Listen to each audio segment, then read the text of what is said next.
Good morning friends. मैं कमलेश चौबे। मैं एक फाइनेंशियल एडवाइज़र हूँ। लोगों को फाइनेंस की प्लानिंग करने में मदद करता हूँ। दोस्तों, मैं एम्पावर टॉक्स का बहुत बहुत शुक्रिया अदा करता हूँ कि उन्होंने मुझे अपना प्लेटफॉर्म दिया और इस प्लेटफॉर्म में मुझे अपने विचार व्यक्त करने के लिए एक मौका दिया।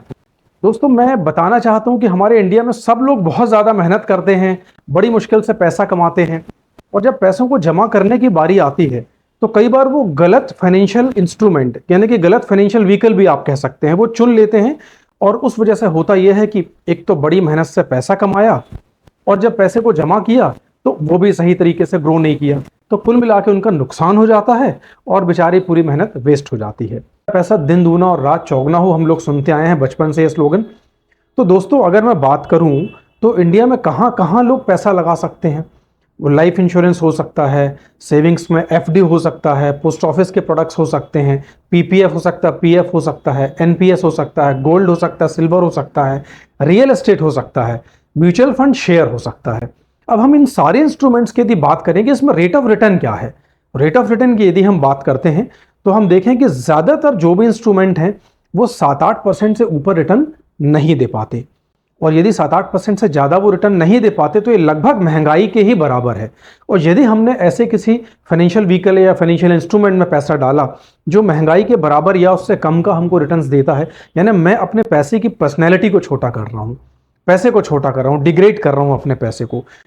आज अगर मैंने 100 रुपये कोई चीज़ में लगाए हैं और महंगाई 7 रुपये है, तो अगले साल उसी वस्तु को खरीदने के लिए मुझे 107 रुपये लगेंगे। लेकिन यदि मेरा पैसा ऐसे ही कुछ बढ़ता है 106, 7 या 8, तो यानी मैंने अपने पैसे की पर्सनैलिटी को छोटा कर दिया, उसको डिग्रेड कर दिया। तो क्या करना चाहिए कि हमें जब ज़रूरत पड़े तब भी मिल जाए और पैसा ज़्यादा भी मिले, महंगाई से मिले, सेफ भी हो। कि जब भी हम कोई फाइनेंशियल व्हीकल चूज करते हैं तो हमें 3 बातों का ख्याल करना पड़ता है। वो 3 बातें हैं SLR। एस फॉर सेफ्टी, यानी जो भी हम फाइनेंशियल व्हीकल या फाइनेंशियल इंस्ट्रूमेंट चूज कर रहे हैं वो सेफ होना चाहिए। दूसरा, एल की अगर मैं बात करूं, लिक्विडिटी। मैं जब भी अपने फाइनेंशियल व्हीकल को चूज करता हूं, मुझे देखना चाहिए कि जब मुझे जरूरत पड़ेगी तब क्या पैसा मेरे दोस्त जैसा मेरे बगल में खड़ा हो जाएगा। अगर मेरा पैसा मेरे दोस्त की तरह मेरे बगल में खड़ा हो सकता है तो यानी कि लिक्विडिटी है और वो पैसा आपके काम का है। अदरवाइज दोस्तों, मैंने रियल एस्टेट में देखा है कि लोग पैसा लगाते हैं। मैं ये नहीं कह रहा हूं कि कोई भी इंस्ट्रूमेंट बुरा है, पर लोग पैसा लगाते हैं तो जरूरत पड़ती है 2-2 साल प्लॉट्स नहीं बिकते, 2-2 साल उनके रियल एस्टेट प्रॉपर्टीज नहीं बिकती, और वो लोग धनवान होने के बाद भी निर्धन होने का जीवन व्यतीत करते हैं। अब मैं बात करता हूं तीसरा इंस्ट्रूमेंट, तीसरा जो बात का हमें ख्याल करना है वो आर फॉर रिटर्न्स, यानी उसके रिटर्न्स बहुत अच्छे। हम ऑलरेडी बात कर ही रहे हैं कि अगर हमारे रिटर्न्स महंगाई से कहीं बहुत ज्यादा हैं तो ही हमारा फाइनेंशियल इंस्ट्रूमेंट या फाइनेंशियल व्हीकल सही है, अदरवाइज हम गलत व्हीकल को चूज कर रहे हैं।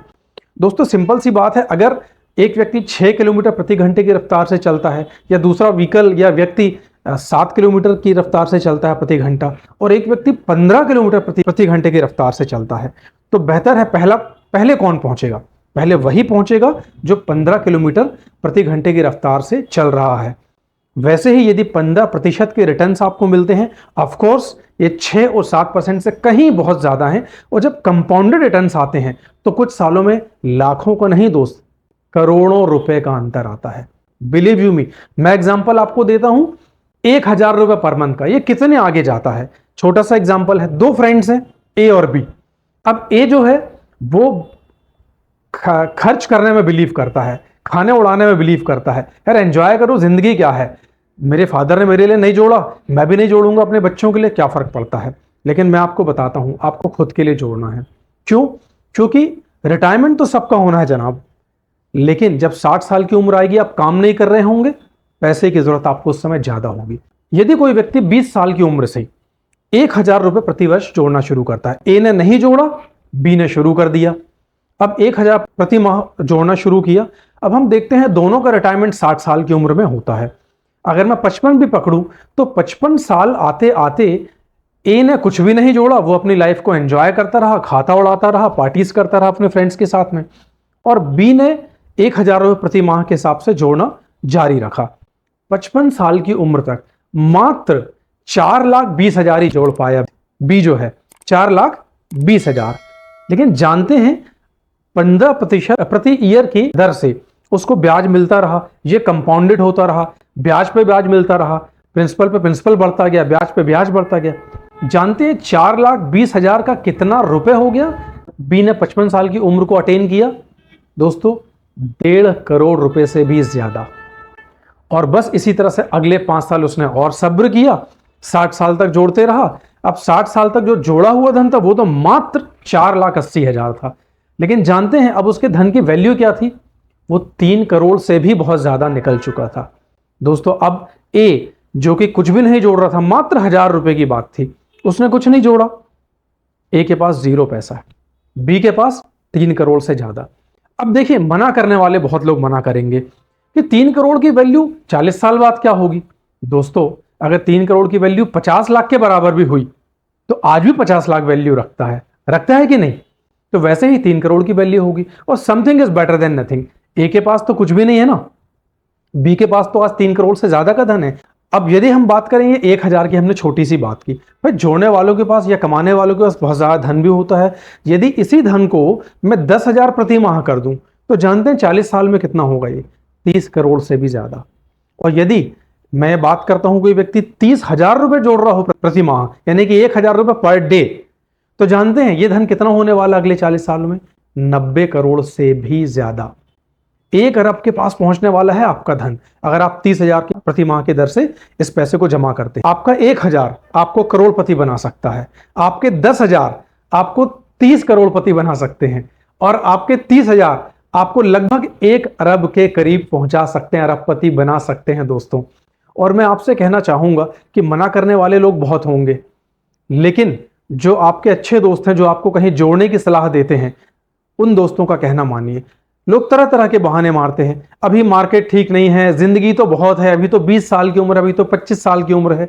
करते करते आप रिटायरमेंट के करीब पहुंच जाते हैं और बचता आपके हाथ में कुछ नहीं, नतीजा ठन ठन गोपाल हो जाता है। मैं एक और एग्जांपल देता हूं। मेरा एक मित्र है जो फिटनेस फ्रीक है, जिसे दौड़ने भागने का बड़ा शौक है। उसने मुझे बोला कि पिछले 1 साल में वो 1,000 किलोमीटर से ज्यादा उसने पैदल चलाया, दौड़ा है। वो 1,000 किलोमीटर से ज्यादा की दूरी तय की है।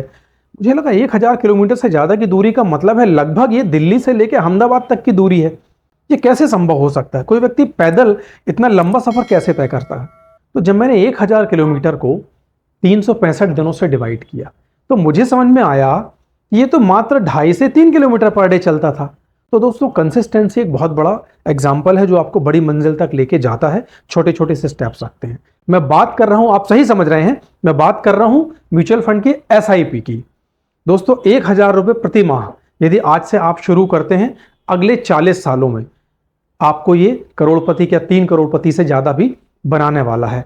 मैं एक स्टोरी आपको और सुनाना चाहता हूं कि मेरे एक जानने वाले हैं, उन्होंने क्या किया, आज उनकी उम्र होगी करीब 55 साल के आसपास। उनके बच्चे के लिए, जब वो बच्चा पैदा हुआ था, तो उन्होंने 1,000 प्रति माह SIP में जमा करना शुरू कर दिया। अब जब SIP में जमा करना शुरू किया, बच्चा बड़ा हुआ, उसने कमाना शुरू किया, उसने उसको कंटिन्यू कर दिया। 40 साल की एज तक जब बच्चा पहुंचा तो वो ऑलरेडी 3 करोड़ से ऊपर का मालिक बन चुका था। Right friends? और लोगों को तरह तरह के लोगों को गलतफहमियां होती हैं म्यूचुअल फंड के बारे में कि पैसा मेरा डूब जाएगा, कंपनी पैसा लेके भाग तो नहीं जाएगी, ऊपर नीचे मेरा पैसा होगा, मुझे घाटा तो नहीं लग जाएगा, कोई कंपनी डिच तो नहीं कर देगी मुझे, कोई एडवाइजर तो मेरे पैसे गड़बड़ नहीं कर देगा। देखिए दोस्तों, म्यूचुअल फंड बड़ा ही सेफ है। आप यदि 1,000 रुपए प्रति माह करते हैं तो 12 माह में आप 12 बार सेंसेक्स में एंट्री करते हो, तो आपकी जो भी वॉलेटिलिटी है वो उसको कंट्रोल कर लेता है। कम मार्केट में भी आप पैसा इन्वेस्ट करते हो, अधिक मार्केट में भी, और वो उसको एवरेज आउट कर देता है, तो इसलिए इसके कोई नुकसान नहीं होते। दूसरी बात, लोगों को लगता है सेंसेक्स डूब तो नहीं जाएगा, जीरो तो नहीं हो जाएगा। अरे दोस्तों, सिंपल सी बात है, आप सुबह चाय पीते हो, चाय पत्ती किसी न किसी कंपनी को रिप्रेजेंट करती है, दूध किसी न किसी कंपनी को रिप्रेजेंट करता है, शक्कर किसी न किसी कंपनी को रिप्रेजेंट करती है, अदरक डालते हो, नींबू डालते हो, वो भी कोई ना कोई कंपनी को रिप्रेजेंट करता है। और जितनी ये कंपनीज, चाहे वो इलेक्ट्रॉनिक आइटम्स हों, चाहे वो डिफेंस के आइटम्स हों, चाहे वो स्टेशनरी के आइटम्स हों, दवाइयाँ हों, गेहूं, चावल, दाल हैं, ऑयल, जितनी भी चीज़ें हैं, सब के सब मिलकर ही सेंसेक्स बनाती हैं। तो दोस्तों, एक बात बताइए, ये सारी चीज़ें खत्म हो जाएंगी क्या? क्या हम खाना बंद कर देंगे? क्या हम पढ़ना बंद कर देंगे? क्या दवाइयों का उपयोग बंद हो जाएगा? अगर ये सब चीज़ें हैं तो सेंसेक्स कभी नहीं डूबने वाला, क्योंकि सेंसेक्स इन सब चीज़ों को रिप्रेजेंट करता है। सेंसेक्स दोस्तों 100 पॉइंट से शुरू हुआ और आज 66,000 के आसपास है। इस बीच में कंट्रीज की लड़ाइयां निकल गई, हर्षद मेहता कांड निकल गया, फाइनेंशियल टर्मोइल्स निकल गए, 2 कोरोना निकल गए, तरह तरह की चीजें निकल गई, सूखा निकल गया, ड्रॉट निकल गया, नेचुरल कैलेमिटीज निकल गई, बहुत सारी चीजें निकल गई। लेकिन सेंसेक्स अपने जो उसने गति पकड़ी वो बढ़ता ही रहा, कभी नीचे आता है। ये हमारी जिंदगी में सिचुएशंस आती हैं, हम हमेशा खुशी की जिंदगियां नहीं होती हमारे पास में, कई बार दुख के समय भी आते। सेंसेक्स भी नीचे आता है, सेंसेक्स ऊपर भी जाता है, और इसी का तो फायदा हमें मिलता है। नीचे जाता है, आप इन्वेस्ट करते हो, आपको फायदा होता है, ऊपर जाता है, आपको बहुत ज्यादा फायदा मिल जाता है। राइट फ्रेंड्स, मैं एक स्टोरी और ऐड करना चाहूंगा, बल्कि स्टोरी नहीं, ये सत्य घटना है कि मेरे एक जानकार व्यक्ति हैं जो कि एक रिटायर्ड टीचर हैं, और एक प्राइमरी स्कूल के टीचर थे। बहुत ज़्यादा उनकी पेंशन नहीं है, मगर हाँ वो ज़मीन जायदाद वाले व्यक्ति थे। अब उनने लेकिन ज़िंदगी में खेती की नहीं, क्योंकि वो ज़िंदगी भर पढ़ाते रहे। तो छोटी सी एक पेंशन आ रही थी, घर में कोई किसी को बीमारी हुई, काफ़ी पैसा जमा वो भी निकल गया उनका। उनके पास जीने का बहुत अच्छा साधन नहीं था, निर्धन होकर वो जी रहे थे, जबकि उनके पास ज़मीनें बहुत थी। मेरे एक मित्र हैं पुराने, उन्होंने उनको समझाया कि आप म्यूचुअल फंड में पैसा इन्वेस्ट करें। तो बोले ज़मीनों को कैसे इन्वेस्ट करूं? तो उन्होंने बताया कि ज़मीनों को यदि आप बेच के पैसा इन्वेस्ट करते हैं तो क्या फ़ायदे होंगे। तो मैं बताना चाहता हूं कि लगभग उनकी जो ज़मीन बिकी वो तैयार हुए, और 8 करोड़ रुपए की ज़मीन बिकी। क्योंकि ज़मीन के ही मालिक थे पुराने वो, तो उन्होंने 8 करोड़ में से 5 करोड़ निकाले, दूर कहीं और बड़ी ज़मीन खरीद ली, और जो 3 करोड़ रुपए थे इसको उन्होंने म्यूचुअल फंड में लगाया एक स्कीम में। उस 3 करोड़ से प्रति माह उनको 2 लाख रुपए आना शुरू हो गए। अब आप सोचिए, 2 लाख प्रति माह आना शुरू हुए ना, साल के कितने हुए? 24 लाख। ऐसे वो 10 साल तक निकालते गए, तो साल का 24 लाख हुआ, तो 10 साल का 2 करोड़ 40 लाख। अब आप सोच रहे होंगे कि 3 करोड़ का ये 2 करोड़ 40 लाख तो निकाल लिए, तो बचा तो 60 लाख, अब क्या करेंगे वो? लेकिन आपको पता है कंपाउंडेड इंटरेस्ट का बेनिफिट उनको मिलता रहा। वो तो सिर्फ 8% सालाना ही निकाल रहे थे, लेकिन उनको बेनिफिट तो 15, 16, 17% मिलता रहा, 18% मिलता रहा। तो जानते हैं ये 3 करोड़ रुपए 10 साल में कितने बन गए? 9 करोड़, जबकि 2 करोड़ 40 लाख रुपए वो निकाल चुके थे। तो सोचिए दोस्त, कितना खुशमय जीवन हो गया। तो mutual fund is very strong tool. अगर आप इसे सही तरीके से इस्तेमाल करते हैं, आपके एडवाइजर आपको सही सलाह देते हैं, तो मैं समझता हूं जिंदगी में आप बहुत एंजॉय करेंगे, और इन्वेस्टर बने और अपनी लाइफ को एंजॉय करें। Thank you.